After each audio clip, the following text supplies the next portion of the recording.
أعوذ بالله من الشيطان الرجيم. بسم الله الرحمن الرحيم.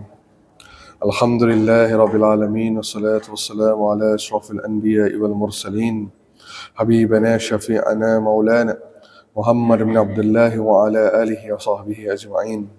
رضيت بالله ربا وبالإسلام دينا وبمحمد نبيا ورسولا. اللهم صل على سيدنا محمد. اللهم صل على سيدنا محمد. اللهم صل على سيدنا وحبيبنا وشفيعنا مولانا محمد، طب القلوب ودوائها وعافية أبدان وشفائها ونور الأبصار وضيائها وعلى آله وصحبه وبارك وسلم. رب اشرح لي صدري ويسر لي أمري واحلل عقدة من لساني يفقه قولي. أما بعد. Assalamualaikum warahmatullahi wabarakatuh. Apa kabar jemaah Masjid Fastabiqul Khairat? Sehat? Bagaimana lebarannya? Persiapan lebarannya?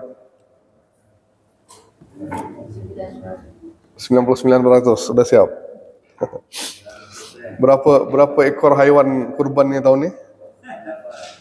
Berapa? 8 sapi, kambing 8 juga. Akan bertambah mungkin? Wallahu alam ya, mudah-mudahan. Masa lebih banyak ke atau kurang? Lebih banyak tahun ini. Mudah-mudahan kurang ya. Baik, mudah-mudahan apapun tetap mudah-mudahan berkah, mudah-mudahan sahibul kurban semuanya kurbannya diterima oleh Allah Subhanahu wa taala insyaallah. Baik. Kita lanjutkan. Terus jangan lupa juga hari ini tanggal 8. Besok 9 Zulhijjah.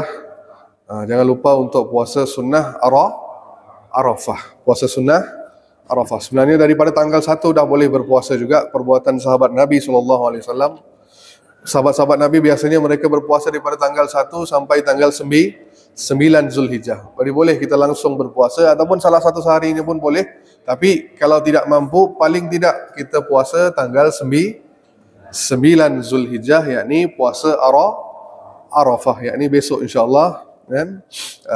Barang siapa yang berpuasa Arafah, maka Nabi kata 1 tahun dosanya yang lalu akan diampuni dan dosanya yang akan datang untuk setahun berikutnya pun diampuni. Mudah-mudahan mendapat pahala itu insyaAllah. Amin ya rabbal alamin. Baik, kita lanjutkan pengajian kitab Adabul Mufrad karangan Imam Bukhari.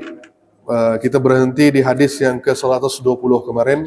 Kita lanjutkan hadis yang ke-121. Hadis yang ke-121, yakni gurauan yang tidak diperbolehkan. Bab gurauan yang tidak diperbolehkan. Gurauan yang tidak diperbolehkan. Daripada Asim bin Ali menyampaikan kepada kami, ia berkata, Ibnu Abi Zib menyampaikan kepada kami daripada Abdullah bin As-Sa'ib dari ayahnya dan dari kakeknya, ia berkata, aku mendengar Rasulullah sallallahu alaihi wasallam bersabda, janganlah salah seorang daripada kalian mengambil harta milik temannya dengan serius ataupun gurauan. Janganlah seorang daripada kalian mengambil harta milik temannya sebagai gurauan ataupun serius. Apabila salah seorang daripada kalian mengambil tongkat milik kawannya, hendaklah ia mengembalikannya kepadanya. Hadis Hasan, daripada bertaraf Hasan. Apa maksudnya di sini? Kan ada gurauan, suka sembunyikan barang-barang kan? Ada kan? Waktu zaman kita masih kecil mungkin ada yang suka sembunyikan selipar. Ada apa tidak ni? Selipar masjid contoh kan? Kawan kita sembunyikan selipar. Maka dalam Islam Nabi mengatakan perbuatan demikian adalah tidak diperbolehkan. Tidak diperbolehkan. Malah Nabi melarang sahabatnya untuk melakukan seperti itu walaupun untuk gurauan. Tak boleh. Kan? Tak boleh kita mengambil dengan niat untuk gurau, sembunyikan barangnya. Contoh, suami menyembunyikan handphone istrinya. Istrinya cari-cari, mana bang? Tak tahulah mana, aku tahu. Rupanya dia yang sembunyikan. Sampai lepas sejam baru dikembalikan. Ini perbuatan yang tidak dibolehkan, walaupun gurauan. Kan? Sampai di sini kan anda lihat, remeh Nabi sebutkan, benda yang remeh. Kalian kalau mengambil tongkat milik teman kalian, hendaklah kalian pulangkan. Faham tak? Maka tidak boleh kita mengambil barang milik orang lain. Kalau dah gurauan tak boleh, apalagi kalau serius. Serius betul. Maksudnya serius tu kita dengan niat mencuri, kan? Kalau gurauan tidak diperbolehkan. Faham tu? Kalau kita mengambil barangnya bukan untuk bercanda, kita ambilnya untuk bergurau, maka perbuatan ini dilarang, termasuk juga mencuri. Faham tu? Ataupun kalau ambil untuk gurauan, apa manfaatnya? Tidak ada manfaatnya. Maka dalam Islam melarang perbuatan yang demikian. Faham tu?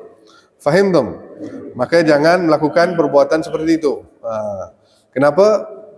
Boleh jadi si pemilik barang itu merasa satu, boleh apa? Satu, marah. Yang kedua, boleh menyumpah pula. Marah, kemudian ialah mengundang emosinya, boleh marah. Ataupun tindakan itu boleh menyebabkan yang keduanya, boleh buat orang itu sedih. Kalau barangnya yang bernilai hilang, contoh HP ni hilang, atau motosikalnya disembunyikan, kan mesti dia akan cari-cari sampai ketakutan. Maka Nabi menyampaikan dalam hadis yang lain, tidak halal bagi seorang muslim menakuti muslim yang lain. Nah, dengar baik-baik. Jadi gurauan tu ada caranya dalam Islam, tidak seperti itu. Saya lanjutkan. Hadis 122, bab yang ke-122. Bab menunjukkan kepada kebaikan. Daripada Abu Amr Asy-Syaibani, dari Abu Mas'ud Al-Ansari, ia berkata, seorang laki-laki menghadap Nabi SAW dan berkata, "Ya Rasulullah, aku tidak dapat melanjutkan perjalanan, berikan aku tunggangan." Maka Nabi menjawab, "Aku tidak mempunyai apa-apa tunggangan. Datanglah kepada si fulan, semoga dia dapat memberimu tunggangan." Maka laki itu pun pergi kepada orang yang Nabi maksudkan, dan orang tersebut pun memberi tunggangan kepada lelaki tersebut. Maka setelah itu laki itu datang kepada Nabi SAW dan memberitahu, "Ya Rasulullah, aku telah membantu si fulan." Maka Nabi menjawab, barang siapa yang menunjukkan pada seseorang kebaikan, ia mendapat pahala yang sama seperti orang yang melakukan kebaikan. Apa maksudnya? Apa maksud Nabi SAW? Barang siapa yang menunjuki kepada orang kebaikan, maka dia mendapat pahala seperti orang yang mengerjakannya. Apa maksudnya? Betul. Maksudnya apa? Kalau kita berbuat baik kepada orang lain, tunjukkan satu kebaikan, dan insya-Allah ia akan dapat kebaikan seperti orang yang melakukan. Contoh, kita kata, "Pak, kita nasihat orang kan, jaga solat, atau paling minimal lah datang kajian." Contoh, kita beri nasihat yang baik, dan orang itu melakukan kebaikan tersebut, maka pahalanya akan mengalir kepada kita yang menunjukkan kebaikan tersebut. "Pak, jangan lupa puasa sunnah Isnin Khamis." Orang tu tak tahu apa tu Isnin Khamis. Oh, puasa yang Nabi sering lakukan, kan? Puasa Isninnya Nabi kerana memperingati hari kelahirannya, hari Khamis sebab hari diangkat amalannya. Kita sampaikan itu, dan orang itu pun melakukan amal tersebut, maka itu kebaikan yang kita tunjukkan. Walaupun antum tunjukkan kebaikan yang remeh, menunjukkan jalan kepada orang lain, tak tunjuk jalan, orang ni tersesat, kan? Tersesat di jalan. Maka, "Pak, saya tak tahu jalan, gimana nih?" Maka dia kata, "Pak, lurus, belok kanan." Bapak beri, itu pun kebaikan. Fahim tu? Akan mendapat balasan. Itu hebatnya seorang Muslim, apapun yang dia lakukan, tak ada yang namanya sia-sia. Pasti dicatat sebagai kebaikan. Fahim tu? Kalau dia tak lakukan, cuma sekadar niat, itu pun menjadi pahala. Itu kehebatan umat Rasulullah SAW. Yakni kita tahu kan kisahnya yang sangat-sangat besar. Apa kisahnya? Ketika mana Nabi Musa diberi ilham, diberi petunjuk oleh Allah melihat di Lauhil Mahfuz. Lihat di Lauhil Mahfuz. Maka Allah izinkan Nabi Musa untuk melihat sesuatu di Lauhil Mahfuz. Di situ Nabi Musa melihat ada sesuatu tentang suatu kaum. Kaum ini kaum yang datangnya hujung di akhir zaman. Tapi kaum ini kaum yang pertama masuk ke dalam surga. Maka Nabi Musa pun berdoa, ya Allah, jadikan mereka ini kaum aku, yakni kaum Bani Israel. Maka kata Allah, itu adalah umatnya Muhammad. Terus dalam Lauhil Mahfuz aku melihat, ya Allah, di dalam itu adanya tentang suatu kaum, suatu umat yang mana ketika mereka melakukan kebaikan diberi pahala 10 kali lipat. Tapi ketika mereka niat dan tidak melakukan kebaikan tersebut, maka engkau pun berikan mereka pahala. Maka jadikan mereka umatku. Maka kata Allah, itu adalah umatnya Muhammad. Maka banyak disebut satu-satu. Terus ujung-ujung apa kata Nabi Musa? Ya Allah, jadikan aku termasuk dalam umat Muhammad. Apa kata Allah? Lah, itu tak dapat sebab kau punyai umat yang lain, yakni Bani Israel. Lihat saking sukanya Nabi Musa kepada umat ini sampai Nabi Musa ingin menjadi umat Muhammad. Maka kebaikan tadi, salah satunya apa dia? Kalau kita niat buat kebaikan, tidak mampu melakukan kebaikan itu, tetap diberi pahala. Nah, tapi kalau kita niat nak buat jahat, belum melakukan kejahatan itu, diberi dosa apa tidak? Adakah dicatat sebagai dosa? Tidak, sampai kita melakukan dosa tersebut. Contoh, kita nak membunuh, tapi kita belum bunuh, niat nak bunuh, tapi tidak membunuh, maka tidak dicatat sebagai dosa. Sampai kita melakukan perbuatan tersebut, baru dicatat sebagai dosa.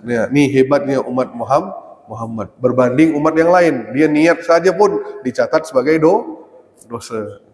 Apalagi umat Muhammad ditutup aibnya oleh Allah.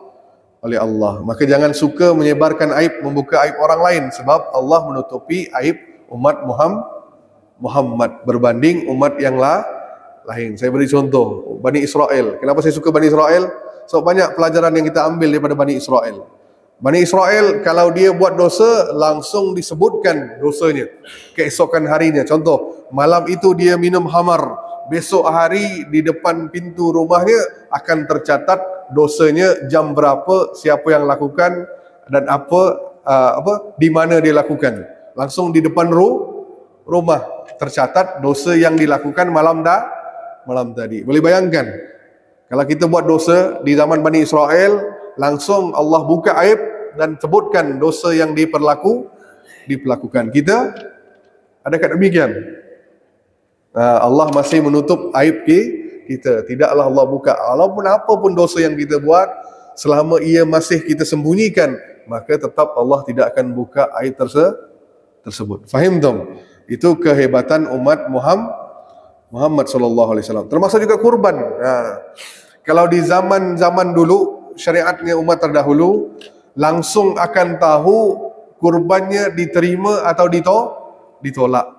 Mulai daripada bila? Mulai daripada anak Nabi Adam, yakni Habil dan Qabil. Diletakkan kurban mereka di antara dua bukit. Terus Allah datangkan api yang berwarna putih menyambar kurban yang dimaukan. Kalau diambil kurban itu, maka itu dimaksudnya Allah terima kurban tersebut. Dan syariat itu masih ada pada zaman Bani Israel. Jadi Bani Israel itu akan letakkan kurban mereka.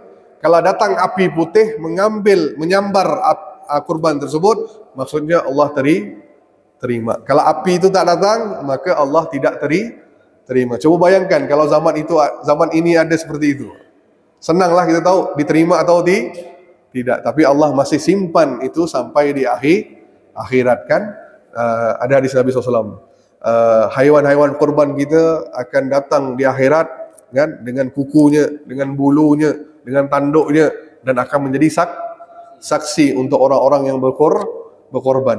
Maka itu hebatnya umat Muhammad. Maka apapun kebaikan yang kita lakukan, semuanya dinilai kebaikan dan dicatat pahala. Baik, lanjut. 1, 2, 3. Bab yang ke-123, bab memaafkan orang lain. Ini penting nih. Daripada Abdullah bin Abdul Wahab menyampaikan kepada kami, ia berkata, Khalid bin Al-Harith menyampaikan kepada kami, ia berkata, Syu'bah menyampaikan kepada kami dari Hisham bin Zaid, dari Anas bin Malik, ia berkata, seorang wanita Yahudi datang kepada Nabi SAW. Seorang wanita Yahudi datang kepada Nabi SAW membawa daging kambing yang sudah diberi racun. Lalu Nabi SAW memakan dari daging tersebut. Kemudian wanita Yahudi itu ditangkap dan dibawa ke hadapan Nabi SAW, dan sahabat-sahabat berkata, ya Rasulullah, orang ini cuba membunuh kita. Boleh apa tidak kami membunuhnya sekarang? Maka Nabi SAW menjawab, apa jawapan Nabi kira-kira? Apa kira-kira jawapan Nabi SAW? Nabi izinkan dibunuh atau gimana? Dilarang atau disuruh membunuhnya? So ada kisah kan? Saya habiskan dulu baca hadisnya. Bolehkah kami membunuhnya? Maka Nabi menjawab, la. Anas bin Malik berkata, setelah itu aku dapat mengetahui bekas racun itu daripada sepotong daging yang masih ada pada dalam leher,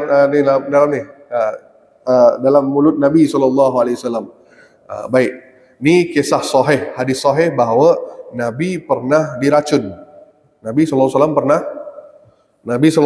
pernah disihir. Satu kisahnya. Yang kedua, kisah yang sangat terkenal, sahih, yakni Nabi SAW pernah diracun. Oleh siapa? Seorang wanita Yahudi. Yakni setelah perang Khaybar, Nabi melawan orang-orang Yahudi.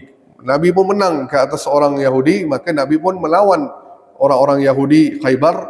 Maka ketika singgah di suatu tempat, Nabi dijamu oleh orang-orang Yahudi. Maka mereka ini tahu Nabi SAW suka makan kambing. Maka mereka berancang, membuat perancangan.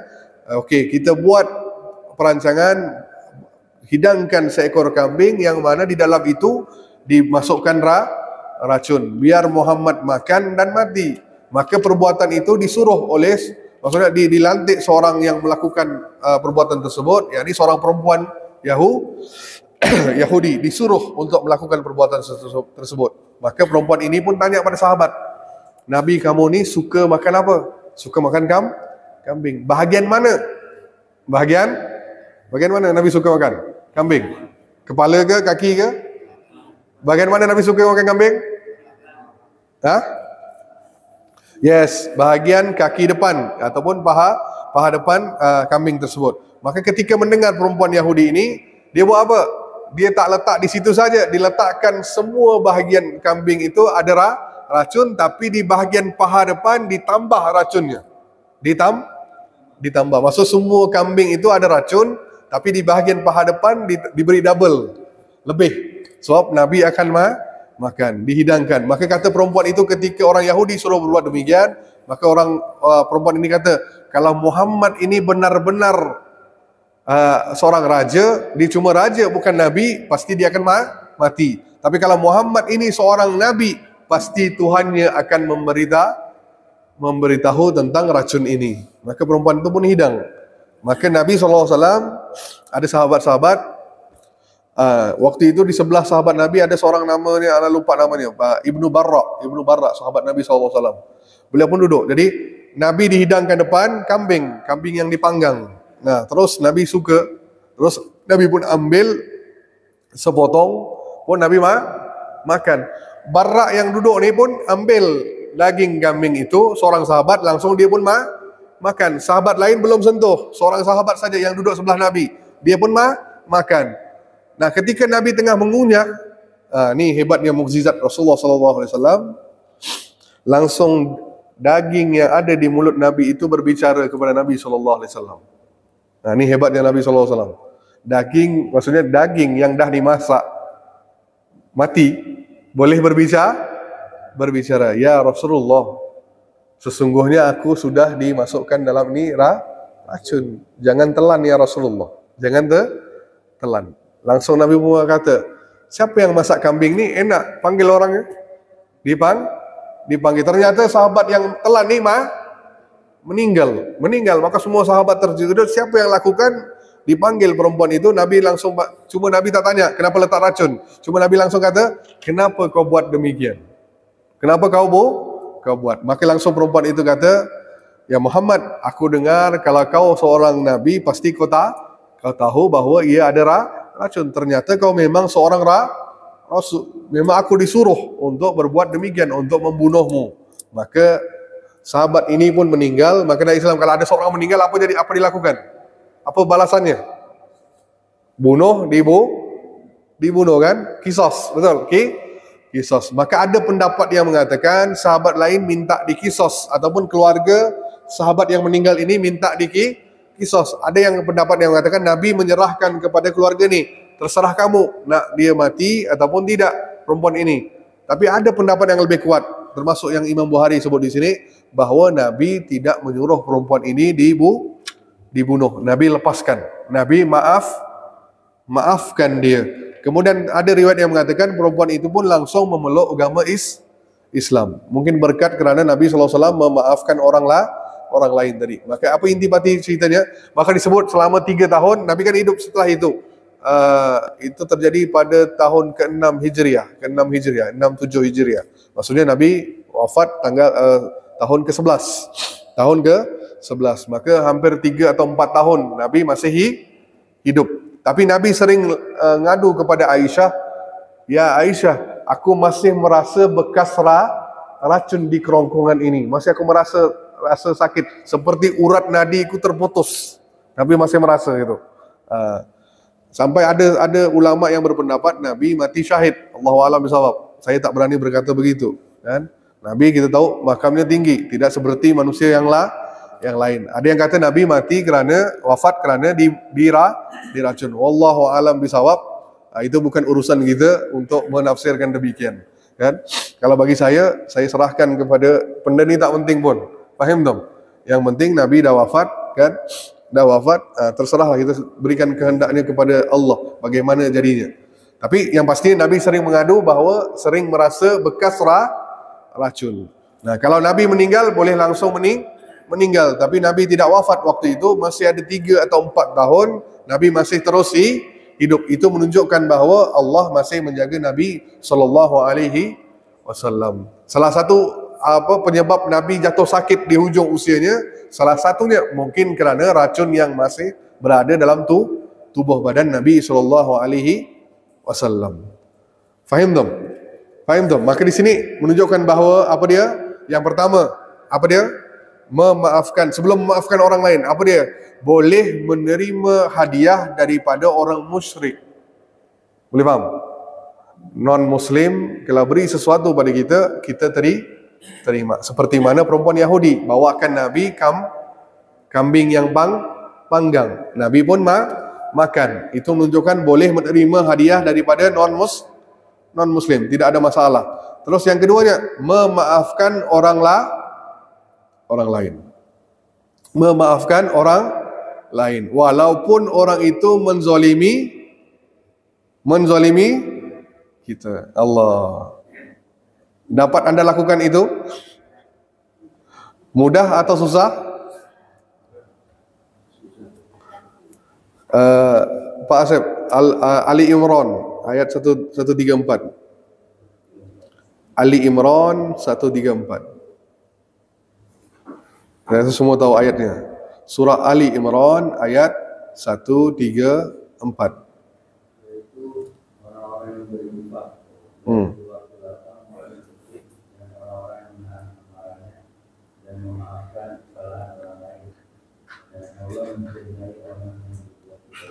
Kan allazina yunfikuna fis sarra'i wad dharra'i wal kaziminal ghaiza wal afina 'anil nas wallahu yuhibbul muhsinin. Nah, situ kan ada 4 ciri-ciri orang bertakwa kan di situ. Yang pertama, yang suka berinfak di kala lapang dan susah, di kala senang dan susah.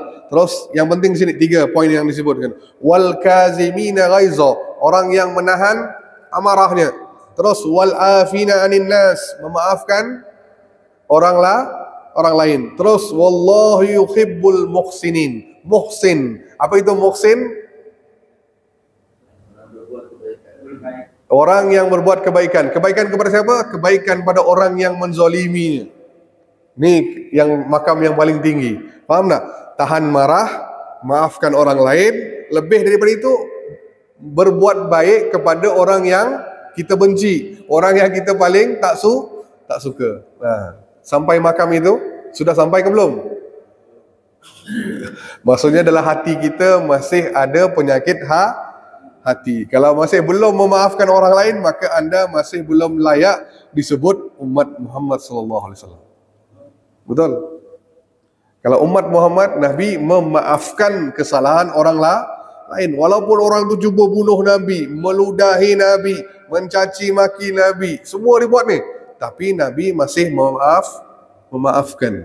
Kan? Masih memaafkan. Tapi kalau kita masih belum lagi mampu, belum lagi disebut umat Muhammad sallallahu, belum layak anda mengaku diri sebagai umat Muhammad sallallahu alaihi wasallam. Allahu Rabbi. Apa dia? Kan Nabi sering ketika diusir dari Taif, kan? Betul. Ketika dakwahnya tidak diterima oleh penduduk Taif, kan? Sampai mereka melempari Nabi dengan batu, sampai wajah Nabi keluar berdarah, Nabi sambil nahan kan? Sambil nahan supaya darah itu tidak tertetes ke bumi. Sampai malaikat penjaga gunung datang menawarkan. Apa tawaran malaikat penjaga gunung? Ya Rasulullah, biar aku lempar gunung ke atas penduduk Taif kerana mencederakan engkau ya Rasulullah. Apa kata Nabi? Satu jawapan yang sangat-sangat yang sangat-sangat buat kita merasa inilah Nabi yang terbaik. Apa doa Nabi? Allahumma ghfirli qaumi, ya Allah ampuni kaum aku, fa innahum la ya'lamun, mereka sesungguhnya tidak mengetahui. Nah, ni hebatnya Nabi SAW berbanding Nabi Nuh. Kan? Nabi Nuh buat apa? Bila dah kaum dia tak terima dia, apa hujung ceritanya? Nabi Nuh langsung berdoa kebinasaan umat. Kan? Sama juga Nabi Musa mendoakan kebinasaan Fir'aun. Kan? Tapi Nabi pernah mendoakan musuhnya, tidak pernah mendoakan kehancuran siapapun. Faham tak? Ini kebaikan Nabi SAW. Hebatnya Nabi SAW memaafkan orang lain. Maka tugas kita pun memaafkan. Makanya kalimat yang lain, saya bacakan hadis yang lain ni, dengar ya. Daripada Abdullah bin Zubair, ia berkata di atas mimbar, surah yang dibacakan surah Al-A'raf 199. Surah Al-A'raf 199. Apa kata Abdullah bin Zubair? Ayat Quran yang dibawakan surah Al-A'raf 199. Surah ke-7 ayat 199. Yes, terus? Ya, betul. Khuzil afwa. Khuzil. Khuzil afwa. Kalau bahasa saya, ambil maaf. Ambil maaf. Khuzil afwa. Apa maksud khuzil? Maksud ambil. Saya belajar dengan guru saya, Al-Habib Ali Zainal Abidin, beliau kata, ambil tu maksudnya, sampai Nabi pun kurang faham dengan ayat itu. Apa maksud khuzil afwa? Tanya dengan Jibril alaihissalam, maka Jibril kata, ya Rasulullah, tunggu aku tanya kepada Al-Khaliq, tanya dengan Allah. Jibril pun tanya, terus datang berjumpa dengan Nabi, langsung kata Jibril, khuzil afwa, maksudnya engkau memaafkan orang yang pernah menzalimimu. Engkau berbuat baik kepada orang yang menzalimimu, kan?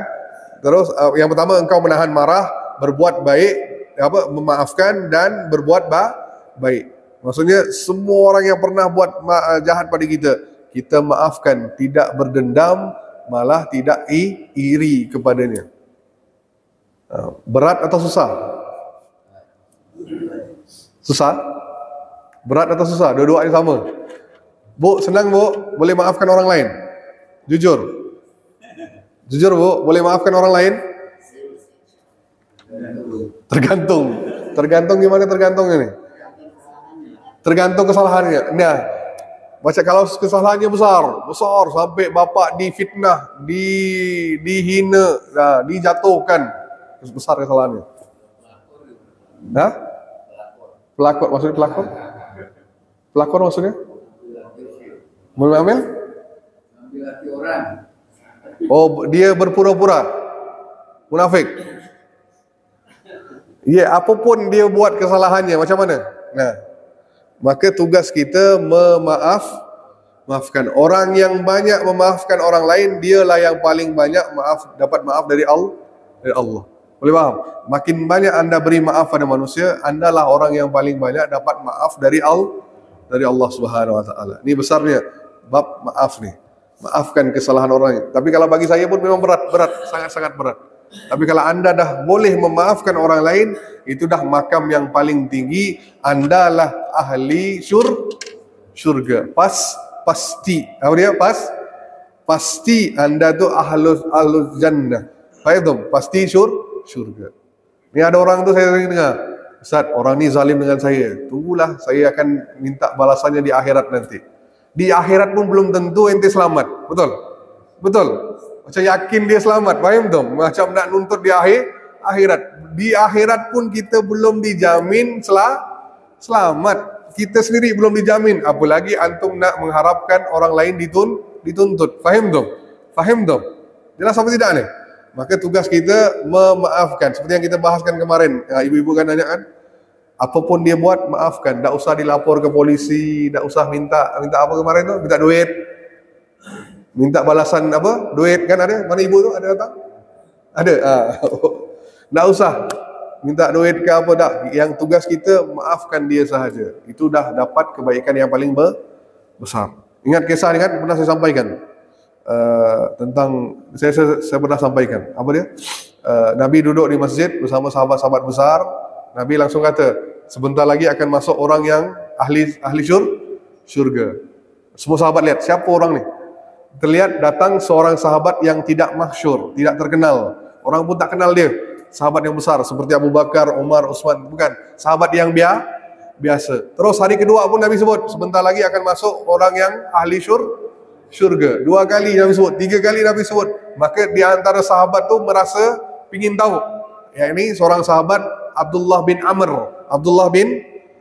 Maka Abdullah bin Amr pun cari rumah orang itu, nak tahu apa amalan sampai Nabi jamin dia masuk syurga. Terus jumpa orang itu, maka Abdullah bin Amr berbohong. Apa kata Abdullah bin Amr? Saya ini gaduh, saya ini kelahi dengan ayah saya. Maka saya untuk 3 hari tak pulang ke rumah. Boleh apa tidak saya tinggal bersama dengan anda, nginap di rumah anda? Maka langsung kata si laki tadi, oh ya Abdullah bin Amr, engkau ni sahabat besar. Aku beruntung kau datang ke rumah aku. Silakan. Disuruh masuk. Tinggallah Abdullah bin Amr 3 hari 3 malam di rumah lelaki yang Nabi jamin masuk syurga. Nah, apa yang berlaku? Selama 3 hari itu Abdullah bin Amr cari apa amalan yang dilakukan oleh orang ni. Mungkinkah dia ni bangun solat tahajud 100 rakaat, ataupun dia baca Quran sepanjang malam, ataupun dia sedekah diam-diam. Kan? Apa yang dia buat sampai Nabi jamin masuk syurga orang ni? Ternyata orang ini tidak buat apa-apa. Yang dia buat hanya yang wajib. Wajib. Dengar azan langsung ke masjid, balik rumah solat sunnah, terus tidur. Tahajud pun tak bangun, kan? Nah, terus bangun tengah malam pergi WC, balik terus tidur. Bukan buat apa-apa pun. Tak ada apa-apa amalan. Terus dekat-dekat subuh bangun, mandi, langsung ke masjid. Amalan yang wajib saja. Maka Abdullah bin Amr lihat, orang ni amalannya biasa-biasa. Malah amalan aku lebih bagus pada orang ni. Abdullah bin Amr bangun salat tahajud dan baca Quran tengah malam. Orang ni tak buat, tidur. Terus sampai 3 hari tidak ditemui amalan yang luar biasa daripada lelaki tersebut. Maka Abdullah bin Amr pun mengalah. Langsung kata Abdullah bin Amr, fulan, saya ini sebenarnya bukan gaduh dengan ayah saya. Saya datang sebab Nabi jamin engkau masuk syurga. Maka aku ingin tahu apa amalan yang kau buat sampai Nabi jamin masuk syurga. Apa amalan engkau? Ceritakan kepada aku. Maka kata lelaki itu, apa yang kau lihat itu sahaja yang aku buat, tak ada amalan yang lain. Betul nih, tak ada. Tidak ada ya Abdullah bin Amr. Maka Abdullah bin Amr mau pulang, tiba-tiba dipanggil oleh laki tersebut, kembali berpatah balik. Terus laki itu kata, mungkin satu ini yang aku buat, engkau pun tidak tahu. Apa dia? Aku setiap malam sebelum tidur, aku akan memaafkan semua kesalahan orang-orang yang pernah menzalimi aku, mengambil hak aku, kan, menghina aku. Aku maafkan mereka dan aku mendoakan kebaikan untuk mereka. Ya Allah, berikan kebaikan pada orang yang pernah zalim pada aku, ya Allah. Berikan kebaikan pada si fulan. Disebut semua orang yang pernah menjadi berbuat jahat padanya. Maksudnya dalam hatinya itu tidak ada dendam. Satu, apa dendam. Dan yang keduanya, dia tidak ada iri terhadap pemberian Allah kepada orang lain. Maka langsung kata Abdullah bin Amr, inilah amalan yang menyebabkan engkau dijamin Nabi masuk syurga. Nah, lihat amalan hati. Apa dia? Amalan hati, bukan amalan zahir, ibadah kita. Faham tu? Walaupun antum solat 100 rakaat, kan, 1000 rakaat, kalau hatinya busuk, diterima apa tidak? Tidak. Tidak ada nilai di sisi Allah. Maka amalan hati itu penting, ikhlas, kan? Tidak sombong, apa lagi? Amalan hati. Makanya banyak amalan Nabi itu banyak kepada hati, memaafkan orang lain, kan? Ini tidak berdendam dan sebagainya. Baik, ada pertanyaan sampai di sini. Silakan. Waalaikumsalam warahmatullahi wabarakatuh. Jadi Ustaz, tadi Ustaz bilang, saya pernah nasihati orang lain. Bismillah. istilahnya kita ini dia tidak berubah dari kehidupan ini susah Ustaz, banyak sekali masalah. Baik.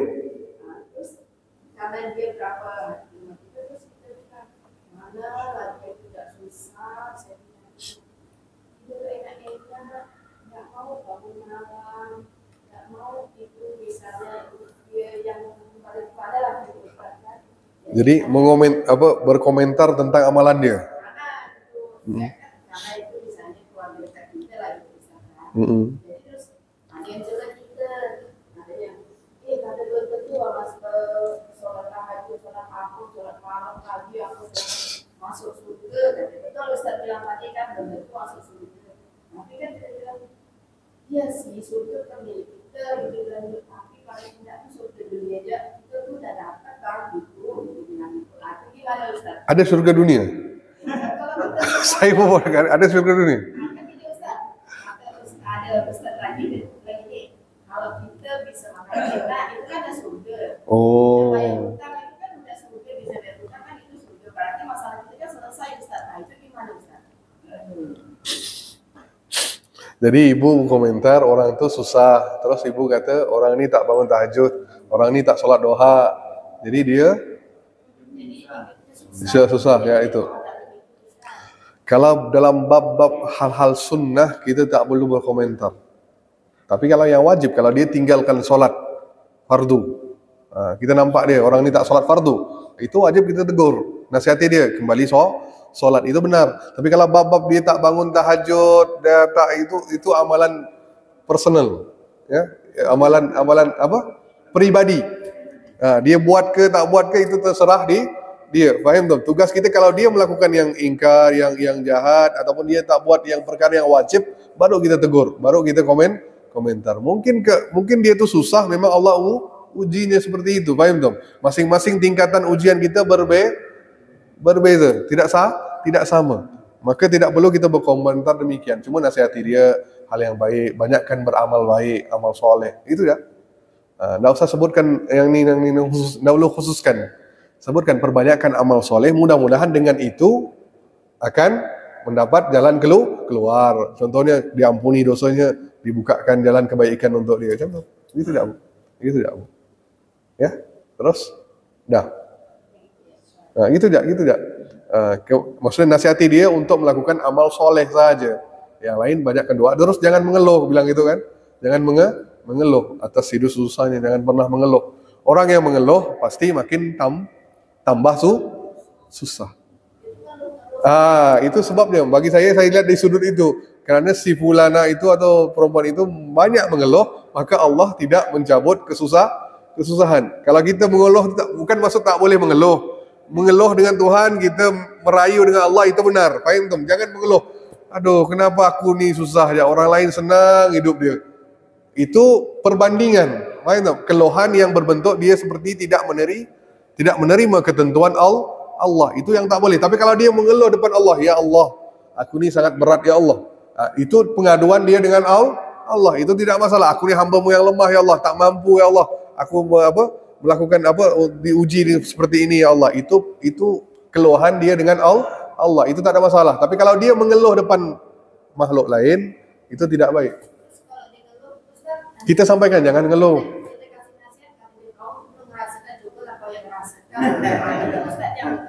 Aduh, ni orang ni susah juga. Kau ni tak pernah rasa, aku yang rasa. Aduh. Macam mana Pak Asif? Apa yang buat orang macam ni? Apa yang harus buat Pak Hidayat? Apa yang harus buat orang seperti ini? Kau ni tidak pernah merasai apa yang aku rasa, contoh kan? Kalau gitu kan? Apa Pak? Ngeyel tu?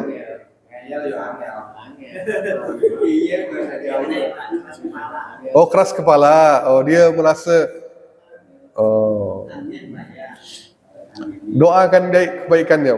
Doakan mudah-mudahan Allah beri dia hidayah, petunjuk, bukakan hatinya supaya menerima nasihat orang lain. Nah, itu dia. Ya, dah gitu je lah. Terus ada yang lain, ya Pak Hidayat? Nasihat, ya. Betul.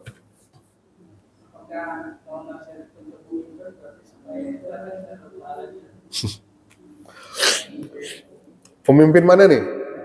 Pemimpin presiden, nasihati presiden atau gimana nih? Level sama dengan kita. Pak RT dinasihati itu.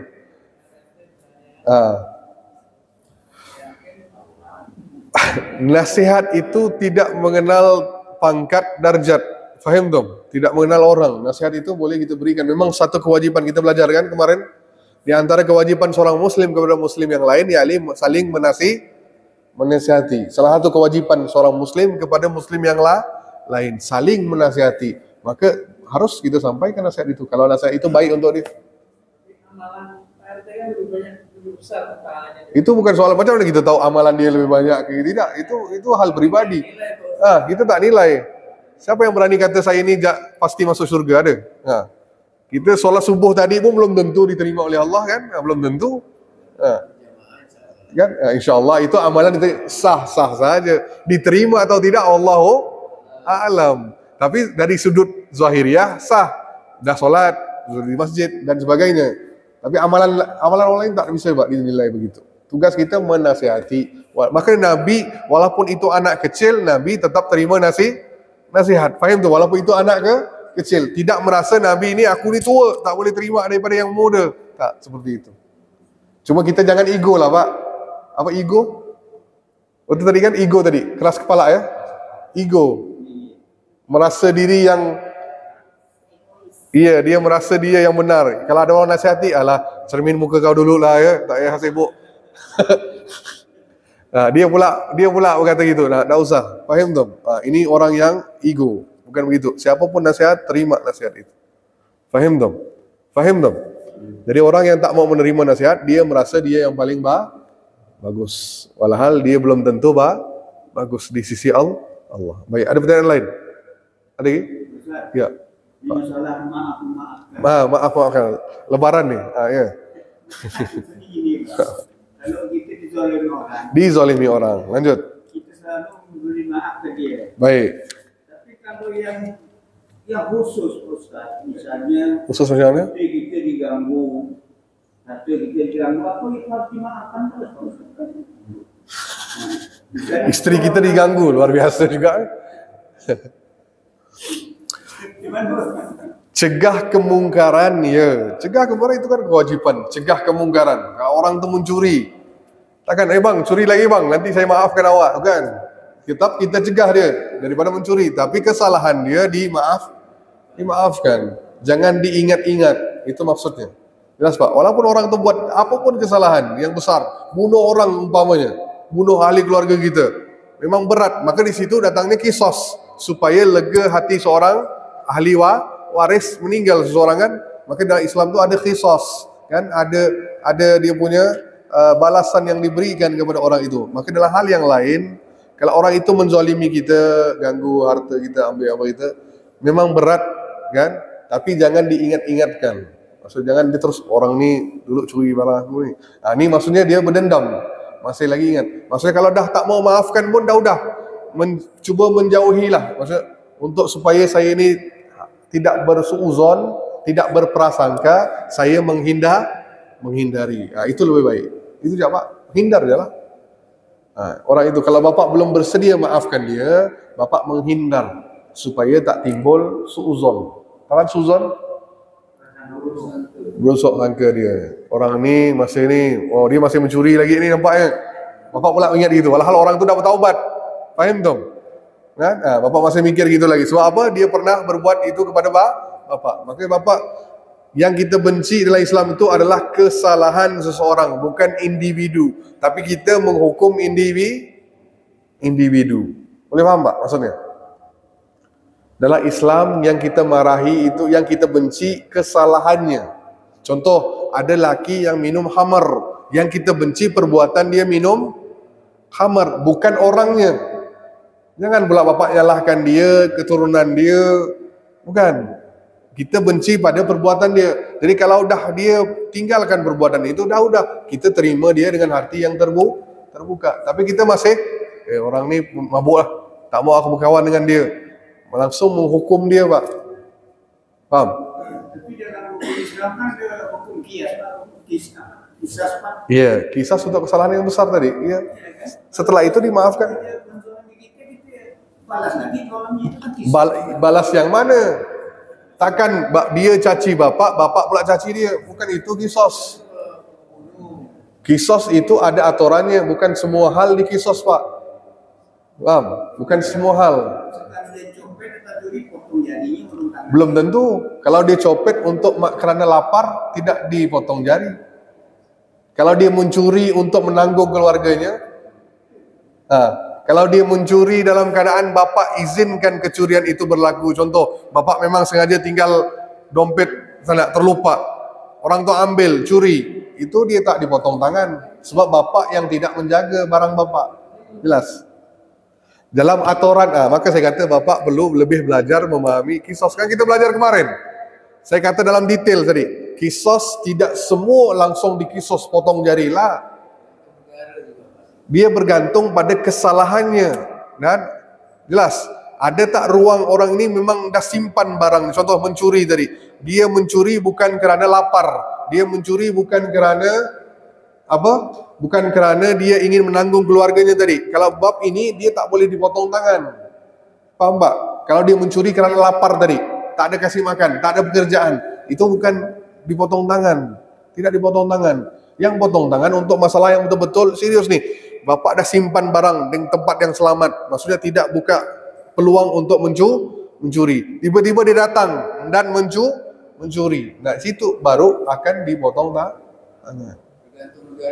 Tergantung pada perbuatan dia, peristiwa dia, banyak dia punya aturannya. Tidak segampang itu curi potong tangan. Lah. Ini salah pemahaman kita selama ni. Faham? Curi belum tentu dipotong tangan, diadili dulu. Kenapa dia curi? Sebab dia mencuri. Apa yang menyebabkan dia curi? Jelas Pak? Ada yang kurang paham lagi? Tapi kalau kita lihat pengalaman kita waktu di sana itu Pak. Di mana? Di Mekah. Ya, terus dia kerana Sudah ada hukum yang keras, tapi kok masih banyak copet Pak. Nah, makanya tadi tidak. Itu bukan lapar Pak. Iya, maka saya katakan tidak semudah itu masih lagi orang melakukan. Paham? Tidak semudah itu langsung kita menghukum orang itu dipotong tangan. Cuma yang melakukan itu saya pasti bukan orang asli Mekah. Jelas? Saya yakin dia bukan penduduk asli Mekah. Kalau dia penduduk asli Mekah, dia tahu itu tanah haram. Alas tanah haram. Tanah haram, tanah yang dimana bumi yang memang kalau orang buat dosa langsung dibalas oleh Allah. Ini tanah haram. Dan di situ dia tak akan berani buat sebab dia tahu hukumnya. Tapi kalau orang yang lakukan yang seperti kata bapak lah, dicuri, menipu, itu saya yakin orang luar Mekah. Orang yang datang tinggal, contoh orang Indonesia, contoh saya tak sebut. Orang Indonesia yang bermukim sana, dia tak pulang, tak ada pekerjaan, dia nak ada duit. Gimana? Curilah. Gitu dia. Orang yang dari luar datang tinggal di Mekah melakukan perbuatan tersebut, bukan penduduk asli. Jelas? Jelas? Okey, udah. Ada yang lain? Ada yang lain? Ibu, ada ibu penambahan? Jelas ya?